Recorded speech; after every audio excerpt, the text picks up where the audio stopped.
what part of what religious is what happens to you when you look at the night sky in the pitch black and you confront infinity.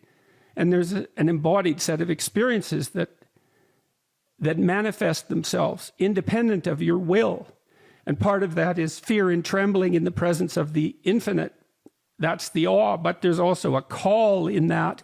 There's an intrinsic call in that to greater being on your part, to be better than you are. That's part of that experience. There's an ennobling aspect to it. And none of that is rational and propositional. It's deep. It's instinctive. It's part of the instinct to imitate. And serious scientists would contend with that. And serious people would as well. There's a set of experiences that ensnare all of us.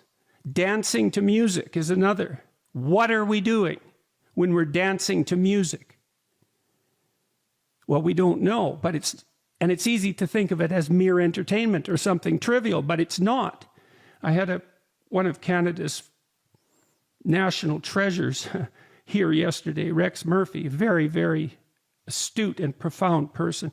And he said, this wasn't his words, but he read them and remembered them. All art aspires to the condition of music. Yes. Well, what does that mean? Well, it's something outside rationality, greater than rationality. And virtually everyone loves music. Well, what does it mean that they love music? Why does that feed the soul, music? What exactly is going on there? Well, something profound is going on there. It's something that's calling us to align ourselves harmoniously with the patterns of being.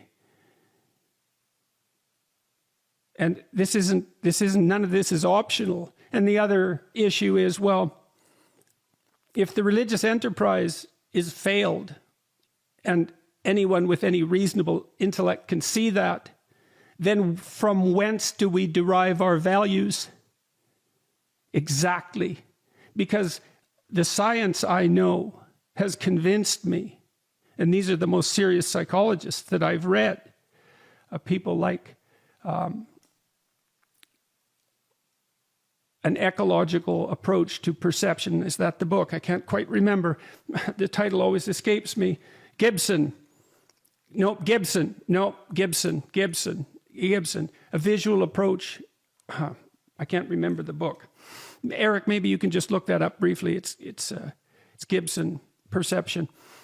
Anyways, Gibson was quite convinced that we perceive meaning, not objective reality. And he didn't mean that. He wasn't a religious thinker. That was his conclusion from studying the visual system in depth. And it is the case. We see the world through the lens of value. From where do we derive our values? And maybe even more importantly, from where should we derive our values? And you can say science.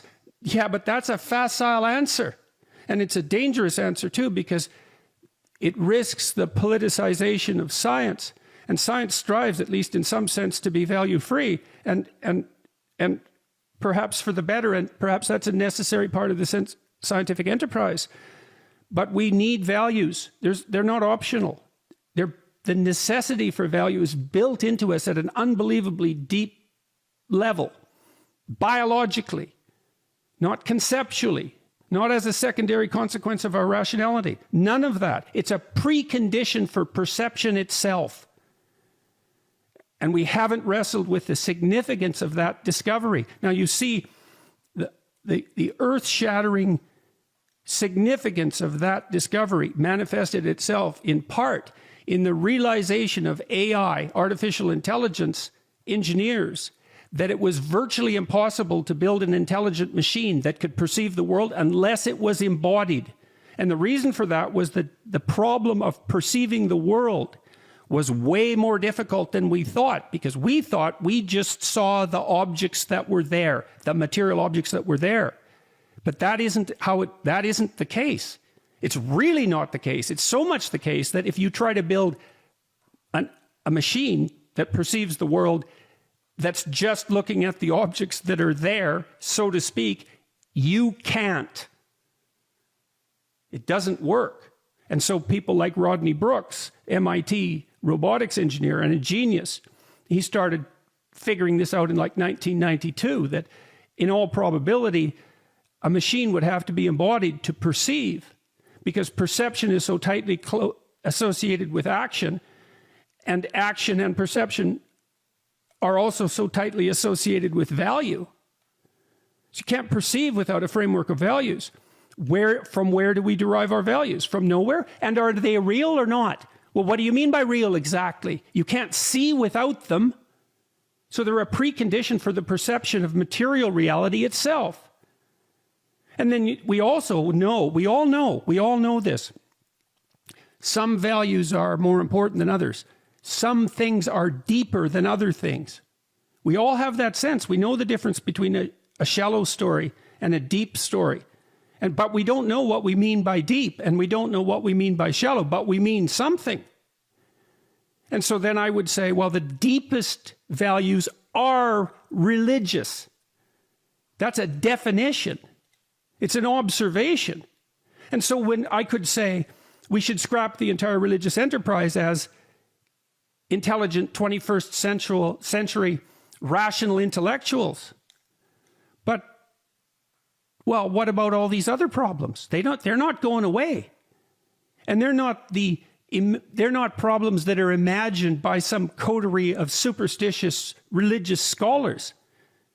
These are profoundly difficult scientific questions, at least in part. The problem of perception. And then the problem of depth. Well, are some values deeper than others? Are some values more basic than others? That means there's a hierarchy of values.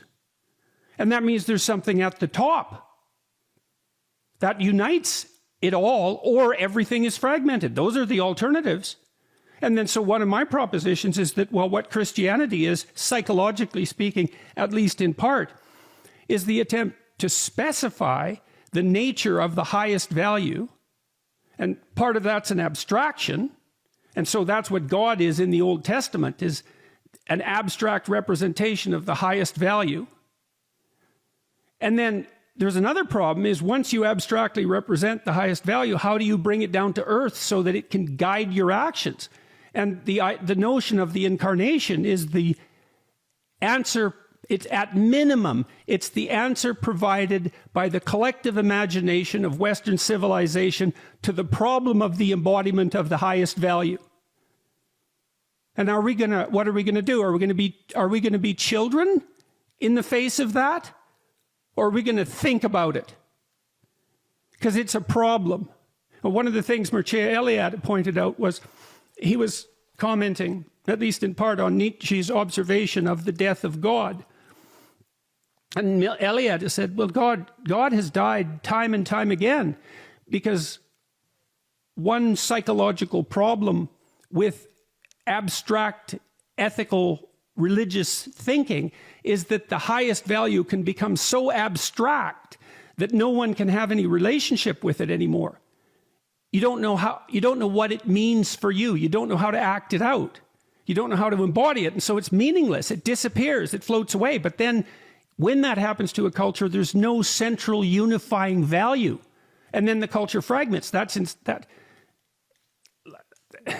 in a manner that's analogous to the Tower of Babel in some sense.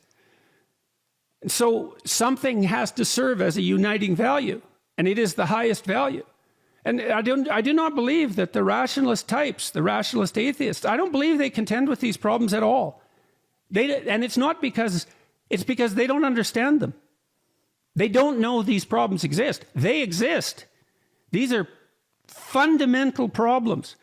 And when I say that Christianity is the attempt to answer the question of how the highest abstract value should be embodied, I mean that most seriously. And then you ask yourself as well, you said to me earlier that the people who've been translating the biblical lectures have experienced some transformation in their own life. That's because they started to embody the ethic. I can tell you, are you going to strive to embody the ultimate ideal or not? Because I could ask you, do you have anything better to do? How could you possibly have anything better to do?